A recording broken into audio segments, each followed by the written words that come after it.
স্বৈরাচার শেখ হাসিনা একটি ফিটনেসবিহীন রাষ্ট্র এই প্রজন্মের উপরে চাপিয়ে দিয়ে গেছে, এমন মন্তব্য করেছেন জাতীয় নাগরিক পার্টির আহ্বায়ক নাহিদ ইসলাম। মুজিববাদের দিন শেষ বলেও মন্তব্য করেন তিনি। সুনামগঞ্জে পথসভায় একথা বলেন তিনি। সুনামগঞ্জ থেকে দেওয়ান গিয়াস চৌধুরী পাঠানো রিপোর্ট। সুনামগঞ্জের পথসভায় সম্প্রতি মাইলস্টোন কলেজের ঘটনায় দুঃখ প্রকাশ করে নাহিদ ইসলাম বলেন, আর কোনোদিন মুজিববাদ এই দেশে মাথাচাড়া দিতে পারবে না। জুলাই সনদ ঘোষণার কথা জানিয়ে নাহিদ আরও বলেন, জাতীয় নাগরিক পার্টি সংস্কারের পক্ষে রয়েছে, তবে বিএনপি সহ অন্যান্য দল সংস্কারের প্রশ্নে অনেকটাই সরে এসেছে। এমন একটা দেশে আমরা আসলে বসবাস করি যেখানে বাসের ফিটনেস থাকে না। আমরা এমন একটা দেশে বসবাস করি যেখানে বিমানেরও ফিটনেস থাকে না। আমরা এমন একটা দেশে বসবাস করি যেখানে মানুষেরও ফিটনেস থাকে না, রাষ্ট্রেরও ফিটনেস থাকে না। শেখ হাসিনা একটা ফিটনেসবিহীন রাষ্ট্র আমাদের উপরে চাপিয়ে দিয়ে গিয়েছে, এই প্রজন্মের উপরে চাপিয়ে দিয়ে গিয়েছে। আমরা বলেছি এই প্রজন্ম, আমরা ভবিষ্যৎ প্রজন্মের জন্য একটা ফিটনেসবিহীন রাষ্ট্র দিয়ে যেতে পারি না। এনসিপির দক্ষিণাঞ্চলের মুখ্য সংগঠক হাসনাত আবদুল্লাহ বলেন, রাজা আসে রাজা যায়, কিন্তু মানুষের ভাগ্য বদল হয়নি। নিরপেক্ষ প্রশাসনের দাবি জানান তিনি। আমরা আপনাদেরকে কথা দিচ্ছি, আমরা সাংগঠনিকভাবে যদি সুদৃঢ় হই, আজকে যে পাঁচটা প্রশাসন রয়েছে, আমরা এই পাঁচটা প্রশাসনকে দেখতে পাচ্ছি তারা তাদের নিরপেক্ষ ভূমিকা মাঝে মাঝে তাদের প্রশ্নবিদ্ধ হচ্ছে। পথসভায় দলের অন্য নেতারাও বক্তব্য রাখেন। বাংলাদেশের ফ্যাসিবাদ বিরোধী মানুষেরা যতক্ষণ পর্যন্ত আমরা জীবিত আছি, ততক্ষণ পর্যন্ত আওয়ামী সীমাদাসদেরকে বাংলাদেশে আমরা আসতে দেব না। NTV news desk. নারায়ণগঞ্জের রূপগঞ্জে একটি রোলিং মিলে লোহা গলানোর ভাট্টি বিস্ফোরণে ৩ শ্রমিক দগ্ধ হয়েছে। দগ্ধ শ্রমিকরা হলেন বিল্লাল হোসেন, রোমান ও রাব্বানি। তাদের জাতীয় বার্ন অ্যান্ড প্লাস্টিক সার্জারি ইনস্টিটিউটের জরুরি বিভাগে ভর্তি করা হয়েছে। ভোর ৫টার দিকে রূপগঞ্জের রূপসী এলাকায় বিক্রমপুর স্টিল লিমিটেডে এই দুর্ঘটনা ঘটে। এদের মধ্যে বিল্লাল হোসেনের শরীরের ২০%, রোমানের শরীরের ৩৬% ও রাব্বানির শরীরের ১৫% দগ্ধ হয়েছে। বর্তমানে জরুরি বিভাগে তাদের চিকিৎসা চলছে। নৌবাহিনীর দায়িত্ব নেয়ার পর চট্টগ্রাম বন্দরে কন্টেইনার হ্যান্ডেলিংয়ে সক্ষমতা কয়েক গুণ বেড়েছে বলে দাবি করেছেন নৌ পরিবহন উপদেষ্টা অবসরপ্রাপ্ত brigadier general M Shakhawat Hossain. সকালে চট্টগ্রাম বন্দরে এনসিটি টার্মিনাল পরিদর্শনে এসে এসব কথা বলেন তিনি আরও বলেন, আগে যে প্রতিষ্ঠান কাজ করেছে তারাও তাদের সক্ষমতা অনুযায়ী ভালো করেছে। নৌবাহিনীর তত্ত্বাবধানে পরিচালনা শুরু হওয়ার পর আরও ভালো করছে। বন্দরে আধুনিক প্রযুক্তি সংযুক্ত করার বিকল্প নেই বলে মন্তব্য করেন তিনি। বর্তমান সরকার বন্দরকে আন্তর্জাতিক অঙ্গনে নিয়ে যেতে চায়। সেটা করতে হলে আন্তর্জাতিক প্রতিষ্ঠানগুলোকে কাজের সুযোগ করে দিতে হবে। কিছু রাজনৈতিক দল নির্বাচন ভয় পায়, তাই পিআর পদ্ধতি যাচ্ছে, যেটি সংবিধানের কোথাও নেই বলে মন্তব্য করেছেন বিএনপি চেয়ারপারসনের উপদেষ্টা ব্যারিস্টার এএম মাহবুব উদ্দিন খোকন। সকালে নোয়াখালী সোনাইমুড়িতে শহীদ জিয়া স্মৃতি সংসদের উদ্বোধন ও আলোচনা সভায় তিনি কথা বলেন। সাবেক প্রধান বিচারপতি খায়রুল হকের বিচারও দাবি করেন তিনি। এদিকে মাইলস্টোন স্কুলের শিক্ষিকা মাহরিন চৌধুরী একজন শিক্ষক নয়, তিনি জাতীয় বীর বলে মন্তব্য করেছেন জাতীয়তাবাদী মহিলা দলের সভানেত্রী আফরোজা আব্বাস। দুপুরে নীলফামারীর জলঢাকা উপজেলার বগুলাগাড়ি চৌধুরী পাড়ায় শিক্ষক মাহরিন চৌধুরীর কবর জিয়ারত শেষে তিনি একথা বলেন। ওদিকে প্রশিক্ষক যুদ্ধবিমান দুর্ঘটনার জন্য কারো গাফিলতি ছিল কিনা তা তদন্তের দাবি জানিয়েছেন কেন্দ্রীয় বিএনপির নির্বাহী কমিটির স্বেচ্ছাসেবক বিষয়ক সম্পাদক মীর শরফত আলী সপু। সকালে মুন্সিগঞ্জের শ্রীনগর উপজেলায় বিমান দুর্ঘটনায় নিহতের রুহের মাগফিরাত ও আহতদের সুস্বাস্থ্য কামনায় দোয়া অনুষ্ঠানে তিনি কথা বলেন। বর্ণাঢ্য আয়োজনের মধ্য দিয়ে ঐতিহ্যবাহী ঢাকা কলেজিয়েট স্কুলের ১৯০তম বর্ষপূর্তি উদযাপিত হয়েছে। অনুষ্ঠানে প্রধান অতিথি হিসাবে উপস্থিত ছিলেন ঢাকা কলেজিয়েট স্কুলের প্রাক্তন ছাত্র ও অন্তর্বর্তী সরকারের অর্থ উপদেষ্টা ডক্টর সালেহ উদ্দিন আহমেদ।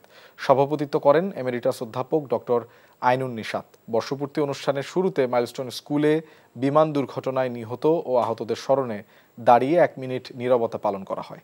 এছাড়া অনুষ্ঠানে বিভিন্ন আয়োজনের বিজয়ীদের মাঝে পুরস্কার বিতরণ করা হয়। সারা দেশ থেকে প্রায় ৫০০ নবীন প্রবীণ ছাত্র এতে অংশগ্রহণ করেন।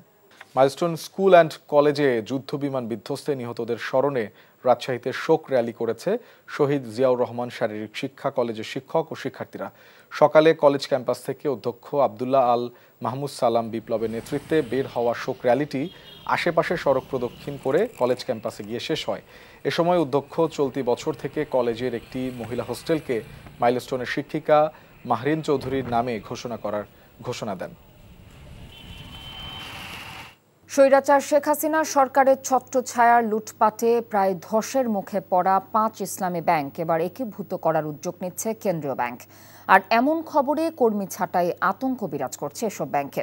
তবে কেন্দ্রীয় ব্যাংক বলছে ভিন্ন কথা। সংস্থাটির মুখপাত্র জানিয়েছেন কোনো কর্মী ছাঁটাই হবে না, তবে প্রমাণ দিতে হবে যোগ্যতার। সেলিম মালিকের রিপোর্ট। বাংলাদেশ ব্যাংকের তদন্ত প্রতিবেদনে দেখা গেছে এক্সিম সোশ্যাল ইসলামী, গ্লোবাল ইসলামী, ইউনিয়ন ও ফার্স্ট সিকিউরিটি ইসলামী এই 5 ব্যাংকের আমানতের পরিমাণ 1,47,368 কোটি টাকা, আর বিতরণ করা ঋণ 1,90,484 কোটি। এর মধ্যে 1,46,918 কোটি টাকায় খেলাপি, যা মোট ঋণের 77%। সব মিলে এসব ব্যাংকে মূলধন ঘাটতিতে পড়েছে 45,203 কোটি টাকা। এমন বাস্তবতায় প্রায় খাদের কিনারায় থাকা এসব ব্যাংক একীভূত করার উদ্যোগে ছাঁটাই আতঙ্কে ভুগছেন ব্যাংকগুলোর কর্মীরা। একটা ব্যাংক যদি হয় 4টা ব্যাংক মিলে, সেক্ষেত্রে তো 4টা ব্যাংকের এমপ্লয়ি সাপোজ 12,000 প্লাস। একটা ব্যাংকের জন্য তো এত এমপ্লয়ি দরকার পড়বে না। সেক্ষেত্রে তারা কি এত বড় লায়াবিলিটি রাখবে? আসলে ওনাদের পক্ষ থেকে ওরকম কোনো ক্লিয়ারেন্স কিছু বলেনি, বাট আমাদের একটা শঙ্কা কাজ করে এই যে। তবে ফার্স্ট সিকিউরিটি ইসলামী ব্যাংকের চেয়ারম্যান জানান, ব্যাংক একীভূত হলে বাড়বে পরিসর, ছাঁটাই নয় বরং প্রয়োজন হবে আরও কর্মীর। 300 থানায় এই 5টি ব্যাংকের একটিরও কোনো শাখা নেই। এখন নতুন ধারার যে একটি মার্জারের মাধ্যমে যে ব্যাংকটি করার চিন্তা ভাবনা করা হচ্ছে, সেখানে এই ব্যাংকগুলোর শাখা যাবে। যে কটা নিয়ে মার্জার হোক না কেন, এই ব্যাংকিং করতে হলে আপনার আরও জনবল প্রয়োজন হবে। একই আশ্বাস দিলেন কেন্দ্র ব্যাংকের মুখপাত্র।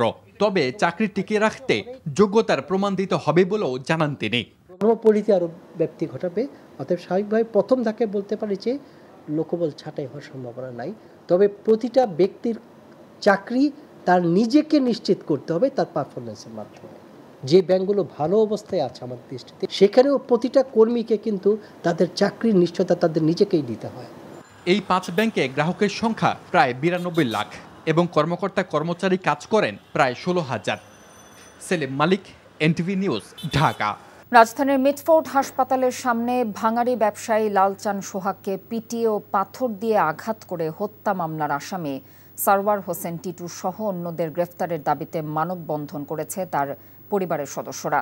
শুক্রবার সকালে জাতীয় প্রেসক্লাবের সামনে মানববন্ধনে লালচান সোহাগ হত্যা মামলার আসামিদের গ্রেফতারের দাবি জানানো হয়। পরিবারের পক্ষ থেকে অভিযোগ করা হয়, এই হত্যাকাণ্ডের ঘটনার মূল হোতা পুরান ঢাকার আনোয়ারুল হক, কাইয়ুম মোল্লা, সারওয়ার হোসেন টিটু, রাকেশ মোজাফফর হোসেন বাবুলকে গ্রেফতারের দাবি জানান সোহাগের পরিবারের সদস্যরা।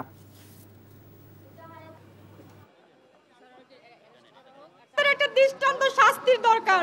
অন্তত সন্ত্রাসীরা করার আগে 100 বার ভাইবা নাই যে না, এই বাংলাদেশে অন্যায় অপরাধ করা যাবে না। টিটু এখনো ধরা পড়তেছে না।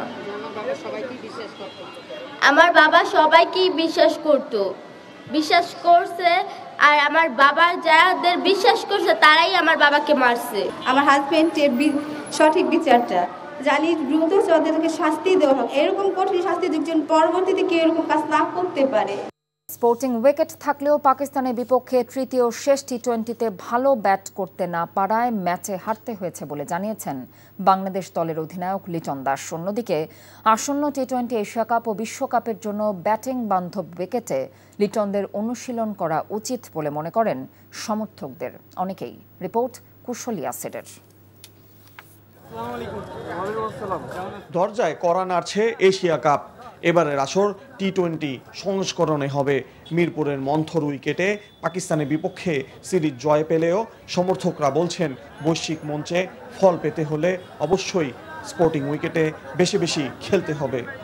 মিরপুর আরও ভালো পিচ বানানো হোক, কারণ এই পিচে খেললে আমি মনে করি ভালো থেকে খারাপ হওয়ার চান্সটাই বেশি। বিশ্বমঞ্চে খেলতে হলে আরও উন্নত মানের পিচ লাগবে, যে পিচে আপনার 200+ রান হয়, ওই রকমের বাউন্সার পিচ লাগবে। ঠিক আছে, তাহলে বাংলাদেশের প্লেয়ারদের উন্নতি হবে এবং বোলারদেরও চ্যালেঞ্জিং তৈরি হবে। লিটন দাস নেতৃত্বাধীন তরুণ বাংলাদেশ দলকে আরও সময় দেওয়া উচিত জানিয়েছেন ক্রিকেট প্রেমীরা। আমরা একটু ব্যাকফুটে ছিলাম, এখন আমরা যেহেতু আমাদের লিটন দাস ক্যাপ্টেন, উনি 2টা সিরিজ জিততে পরপর, এতে করে আমরা আশাবাদী যে বিশ্বকাপে যে আমাদের টিম অবশ্যই ভালো খেলবে। এদিকে পাকিস্তানের বিপক্ষে তৃতীয় ও শেষ ম্যাচের উইকেট ব্যাটিং বান্ধব হলেও ব্যর্থতার দায় ব্যাটারদের কাঁধে দিয়েছেন বাংলাদেশ অধিনায়ক।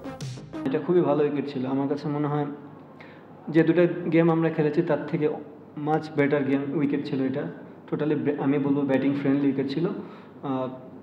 যদি দেখেন আমরা বোলিং ইউনিট খুবই ভালো বল করেছি। অ্যাজ এ ক্যাপ্টেন আমি মনে করি 180 chasable, but at the same time আমরা ওই 6 ওভারের পাওয়ার প্লেতে গেমটা অনেকটা লুজ করে ফেলেছি। So as a batting unit আমরা ক্যালকুলেটিভ ক্রিকেট খেলতে পারিনি আজকে। সেপ্টেম্বরের প্রথম সপ্তাহে শুরু হওয়ার কথা এশিয়া কাপ। আগামী বছরের ফেব্রুয়ারিতে অনুষ্ঠিত হবে টি-20 বিশ্বকাপ। কুশল ইয়াসির, এনটিভি নিউজ, ঢাকা। এদিকে সাভারে চোখের জলে বিদায় জানানো হয়েছে মাইলস্টোন ট্র্যাজেডিতে নিহত গৃহবধূ ও শিক্ষার্থীর মা লামিয়া আক্তার সোনিয়াকে। গতরাতে জানাজা শেষে তার দাফন সম্পন্ন হয়। লামিয়ার মৃত্যুতে শোকার্ত স্বজন ও এলাকাবাসী। গতরাতে সাভারের বিরুলিয়ায় তাকে দাফন করা হয়। এর আগে ডিএনএ টেস্টের মাধ্যমে শনাক্ত করা হয় পুড়ে যাওয়া লামিয়ার মরদেহ। তার বাবা সাবেক ইউপি সদস্য বাবুল হোসেন জানান, মাইলস্টোন স্কুলে 3য় শ্রেণীর ছাত্রী মেয়ে জায়রাকে স্কুল থেকে আনতে গিয়ে নিখোঁজ হন লামিয়া। দুর্ঘটনার 1.5 ঘন্টা পর জায়রাকে অক্ষত অবস্থায় সেনাবাহিনীর সদস্যরা উদ্ধার করে স্বজনদের কাছে তুলে দেন। পরে দুর্ঘটনাস্থলে লামিয়ার পুড়ে যাওয়া এনআইডি কার্ড কুড়িয়ে পান এক ব্যক্তি। এবার অন্য প্রসঙ্গ। শত প্রতিকূলতার মাঝেও জামায়াত নেতা কর্মীরা দেশ ছেড়ে যায়নি উল্লেখ করে জামায়াত ইসলামীর আমির ডক্টর শফিকুর রহমান বলেছেন, তাদের নেতাদের কোনো বেগমপাড়া কিংবা পিসিপাড়া নেই। সকালে রাজধানীতে কেন্দ্রীয় রুকন সম্মেলনে এসব বলেন তিনি। জানান, সফলভাবে দল নিয়ন্ত্রণ করে তারা প্রমাণ করেছেন ক্ষমতায় গেলে দেশও নিয়ন্ত্রণ করতে পারবেন। শফি মাহমুদ সাগরের আরেকটি রিপোর্ট। বাংলাদেশ চীন মৈত্রী সম্মেলন কেন্দ্রে শুক্রবার সকাল থেকে শুরু হয় বাংলাদেশ জামায়াতে ইসলামীর রুকন সম্মেলন। আর প্রয়োজনে আমাদের রক্ত দিয়ে ছিটাবে। জামায়াতের নেতাকর্মীরা গত 54 বছরে দেশের কোনো নাগরিকের উপর জুলুম করেনি বলে এ সময় জানান দলের আমির। বলেন, দেশের দায়িত্ব পেলে সর্বোচ্চ উন্নয়নের লক্ষ্যেই কাজ করবেন তারা। আমরা চেষ্টা করেছি আমাদের দলটাকে সেইভাবে গড়ে তুলতে, নিয়ন্ত্রণ করতে। আমরা আশা করি এই দলের হাতে আল্লাহ যদি দেশ পরিচালনার দায়িত্ব দেন, এখন আমরা দল নিয়ন্ত্রণ করেছি, আমরা ইনশাআল্লাহ দেশও নিয়ন্ত্রণ করতে পারব।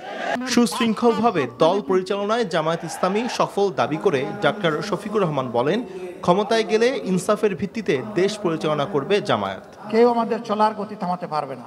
মানুষের প্রত্যাশার এই ঠিকানাকে আল্লাহ যেন মজবুত করে দেন এবং আল্লাহ রাব্বুল আলামিন মানবতার বিজয় যেন দান করেন। কোনো ব্যক্তি, দল এবং গোষ্ঠীর নয়, এই বিজয় যেন হয় মানবতার বিজয়। নির্বাচনকে সামনে রেখে দলের রুকনদের সার্বিক প্রস্তুতি নেবার নির্দেশনা দেন জামায়াতের কেন্দ্রীয় নেতারা। শফি মাহমুদ সাগর, এনটিভি নিউজ, ঢাকা। রাজধানীর বাজারে চালের দামের মতোই যৌক্তিক কারণ ছাড়াই বাড়ছে মুরগির দামও। ব্রয়লার মুরগি কেজি প্রতি 30 টাকা আর 50 টাকার কাছাকাছি বেড়েছে সোনালী মুরগির দাম। তবে 30 টাকা কমে গরুর মাংস বিক্রি হচ্ছে 720 টাকা কেজি দরে। দেশি মাছের দাম খানিকটা নিম্নমুখী থাকলেও ইলিশের দাম সাধারণ মানুষের নাগালে আসার কোনো লক্ষণ নেই। পেঁপে ছাড়া 50 টাকার নিচে মিলছে না কোনো সবজি। সেলিম মালিকের রিপোর্ট। রাজধানীর পলাশী বাজারে মুরগির সরবরাহে কোনো সংকট নেই, তবে দামের উত্তাপ পোড়াচ্ছে ক্রেতাদের। সপ্তাহের ব্যবধানে এই বাজারে ব্রয়লার মুরগির দাম কেজিতে বেড়েছে 30 টাকা আর সোনালিকায় 50 টাকার আশেপাশে। কক মুরগির দামটা তো বেশি দেখা যাচ্ছে, 330 টাকা কেজি। এক সপ্তাহের ব্যবধানে অনেক বাড়ছে, কেজিতে 30-40 টাকা বাড়ছে। অনেক জায়গায় বন্যা হইতেছে, খামারে অনেক দুর্ঘটনা হয়েছে, এর জন্য কক মুরগি আর ব্রয়লার মুরগির দামটা একটু বেশি। তবে কমেছে গরুর মাংসের দাম, কেজি প্রতি যা 30 থেকে 50 টাকা। 750-780 টাকা ছিল, মানে এখন একটু বেচা কেনা কম কারণে কুরবানিদের কাছে তো এখন মাংস একটু বেচা কেনা কম কারণে গরুর দাম একটু কম, এখন 720 টাকা বেচতে আছে। মৌসুমের শুরুর মতো এখনো ইলিশের দাম সাধারণ ক্রেতাদের নাগালের বাইরে। 1 কেজি সাইজের ইলিশ কেজি প্রতি বিক্রি হচ্ছে 2500 টাকার কাছাকাছি দামে। তবে কিছুটা স্বস্তি মিলতে পারে দেশি মাছের বাজারে। ইলিশ মাছ গত সপ্তাহে ছিল যেটা চিটাগাঙ্গের মাছ, ওইটা 2200, যেটা লাইনের মাছ নদীর ওটা 25-26 এই সপ্তাহে গেলেন 25-26 কিলো নদীর মাছ। চিংড়ি 1000, ওটা 1300, গত সপ্তাহে ছিল 1400-1500, কমতেছে। পাইলা মাছ গত সপ্তাহে ছিল 1200, সপ্তাহে 1000। মাছের দাম কমতেছে আস্তে আস্তে, বেশি কমও না আবার বেশিও না, মোটামুটি আছে আর কি। এক পেঁপে ছাড়া বাজারে 50 টাকার নিচে সবজি পাওয়া ভার। কাঁচামরিচের আকাশ ছোঁয়া ঝাঁজ কিছুটা কমলেও দাম এখনো স্বাভাবিকের চেয়ে বেশি। গত সপ্তাহে কাঁচামরিচ ছিল 280-300 টাকা, আর এই সপ্তাহে বর্তমান 200 টাকা কাঁচামরিচ, ঠিক আছে। আর অন্যান্য মালের দাম মোটামুটি একটু কমে আসছে। এখন তো হচ্ছে কেজি 50 টাকা না, হচ্ছে 60-70 থেকে 80 টাকা পর্যন্ত কেজি। 50 টাকার নিচে তো কোনো কেজি নেই, বলতে গেলে হাফ কেজি পাওয়া যাচ্ছে 50 টাকায়। আগের চড়া দামে বিক্রি হচ্ছে চালও। গেল সপ্তাহের মতো মিনিকেট বিক্রি হচ্ছে কেজি প্রতি 80 টাকার উপরে, আর বিয়ার আটাশ 65 টাকায়। Selim Malik, NTV news, Dhaka. Milestone school and কলেজে যুদ্ধবিমান দুর্ঘটনায় নিহত একই পরিবারের 3 স্কুল শিক্ষার্থীর স্বজনদের সাথে দেখা করেছেন বিমান বাহিনীর প্রধান air chief marshal Hasan Mahmud Khan. সকালে উত্তরার দিয়াবাড়িতে ওই 3 শিশু শিক্ষার্থীর বাড়িতে গিয়ে পরিবারের সাথে দেখা করে সমবেদনা জানান তিনি। আশ্বাস দেন সব ধরনের সহায়তার। এর আগে 3 শিক্ষার্থীর কবরে শ্রদ্ধা নিবেদন ও আত্মার মাগফিরাত কামনা করে দোয়া করা হয়। এ সময় বিমান বাহিনীর ঊর্ধ্বতন কর্মকর্তারাও উপস্থিত ছিলেন। মাইলস্টোন স্কুলে যুদ্ধবিমান বিধ্বস্তের ঘটনায় মারা যায় একই পরিবারের সমবয়সী 3 শিশু, হুমায়ের, বাপ্পি ও আরিয়ান। এনসিপির পদযাত্রা এখন সুনামগঞ্জে। নতুন দেশ গড়ার লক্ষ্যে বিচার ব্যবস্থা ও নতুন সংবিধানের জন্য তার দল কাজ করছে বলে জানিয়েছেন নাগরিক পার্টির আহ্বায়ক নাহিদ ইসলাম। দলের পথসভা শুরুর আগে সুনামগঞ্জ সার্কিট হাউসে জুলাই অভ্যুত্থানে শহীদ ও আহতদের পরিবারের সাথে সাক্ষাৎ করে তাদের সার্বিক সহায়তার আশ্বাস দিলেন জাতীয় নাগরিক পার্টির আহ্বায়ক নাহিদ ইসলাম। এ সময় 5 আগস্টের মধ্যে জুলাই ঘোষণাপত্র ও জুলাই সনদের জন্য সবাইকে দাবি জানানোর কথাও বলেন তিনি। জুমার পর সুনামগঞ্জ আলফাত উদ্দিন স্কোয়ারে পথসভায় বক্তব্য রাখবেন এনসিপির আহ্বায়ক নাহিদ ইসলাম সহ অন্য নেতারা। চিকিৎসা পান নাই তারা আমাদের সাথে যোগাযোগ করবেন। আমাদের এখানে একটা কন্ট্যাক্ট পারসন দিয়ে যাচ্ছি, যার মাধ্যমে আপনারা যোগাযোগ করবেন। শহীদ পরিবাররা যারা আইনগত বা মামলাজনিত বা রাজনৈতিক নিরাপত্তাজনিত কোনো সমস্যায় আছেন, আমরা আমাদের স্থানীয় সংগঠনকে আপনাদের সাথে যোগাযোগ করবেন। আমরা আমাদের জন্য দোয়া রাখবেন। আমরা কাজ করতে চাচ্ছি আপনাদের জন্যই, নতুন দেশ গড়ার জন্যই। দেশের সাম্প্রতিক ঘটনা ও আইন শৃঙ্খলা পরিস্থিতির অবনতির সাথে নির্বাচনের কোনো সম্পর্ক নেই বলে মনে করছে বিএনপি। দলটির নেতারা বলছেন, জাতীয় ঐক্যের কাছে সব ষড়যন্ত্র নস্যাৎ হবে, সফল হবে না নির্বাচন পেছানোর ষড়যন্ত্র। তারা আরও বলছেন, অভিজ্ঞতার অভাবে নানা বিতর্কে জড়িয়ে পড়ছে অন্তর্বর্তী সরকার। বিস্তারিত ইফতেখার রেজা রিপোর্টে। ঢাকা সেনানিবাসের বাড়িতে বিমান দুর্ঘটনায় নিহত শহীদ ফ্লাইট লেফটেন্যান্ট তৌকির ইসলাম সাগরের পরিবারের সদস্যদের সাথে সাক্ষাৎ করেন বিএনপি মহাসচিব মির্জা ফখরুল ইসলাম আলমগীর। এ সময় তিনি বিএনপি চেয়ারপারসন বেগম খালেদা জিয়া ও ভারপ্রাপ্ত চেয়ারম্যান তারেক রহমানের পক্ষ থেকে শোক ও সমবেদনা জানান। মাইলস্টোন দুর্ঘটনায় নিহত সাদিয়া আক্তার ও সাদ আলাউদ্দিনের পরিবারের সাথে সাক্ষাৎ করেন বিএনপির স্থায়ী কমিটির 2 সদস্য। এ সময় তারা বলেন, মাইলস্টোনের ঘটনায় ঘোলা পানিতে মাছ শিকারে তৎপর একটি গোষ্ঠী। নির্বাচন বানচালের ষড়যন্ত্র জনগণ ঐক্যবদ্ধভাবে রুখে দেবে বলেও জানান তারা। এর চেয়েও খারাপ অবস্থার মধ্যে বাংলাদেশের নির্বাচন হয়েছে, সুতরাং নির্বাচনের সাথে এটা কোনো সম্পর্ক নাই। এটাকে বোঝাই যাচ্ছে এই গত কিছুদিন যাবত যেসব ঘটনা ঘটছে পরিকল্পিতভাবে ঘটনা হচ্ছে। মাইলস্টোনের মানুষের পাশে দাঁড়ানো, ক্ষতিগ্রস্ত পরিবারের পাশে দাঁড়ানো, সেটি হচ্ছে আমাদের দায়িত্ব এবং কর্তব্য। সেটি নিয়ে অরাজকতা সৃষ্টি করা, বিশৃঙ্খলা সৃষ্টি করা এবং এক ধরনের নৈরাজ্যকর পরিস্থিতির দিকে দেশকে ঠেলে দেওয়ার অপচেষ্টা, এটা ষড়যন্ত্রের অংশ। বিমান দুর্ঘটনা নিয়ে অপরাজনীতি না করে দলমত নির্বিশেষে হতাহত পরিবারের পাশে দাঁড়ানোর আহ্বান বিএনপি নেতাদের। Iftekhar Reza, NTV news, Dhaka. উত্তর বঙ্গোপসাগর ও তৎসংলগ্ন এলাকায় সৃষ্ট লঘুচাপের কারণে সমুদ্র উপকূল উত্তাল হয়ে উঠেছে।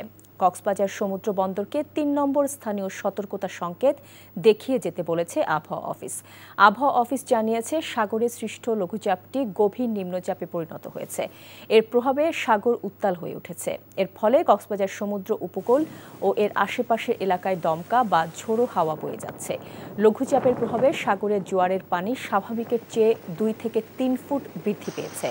সাগর উত্তাল থাকায় সমুদ্র সৈকতে বেড়াতে আসা পর্যটকদের সতর্কতা অবলম্বন করতে বলা হয়েছে। সাগরে ৩ নম্বর সতর্কতার সংকেত জারি হওয়ায় টেকনাফের সাথে সেন্ট মার্টিন দ্বীপের নৌ চলাচল বন্ধ রাখতে বলেছে উপজেলা প্রশাসন। এছাড়া মহেশখালী ও কুতুবদিয়া দ্বীপের সাথে নৌ যোগাযোগ সতর্কতার সঙ্গে করতে বলেছে উপজেলা প্রশাসন।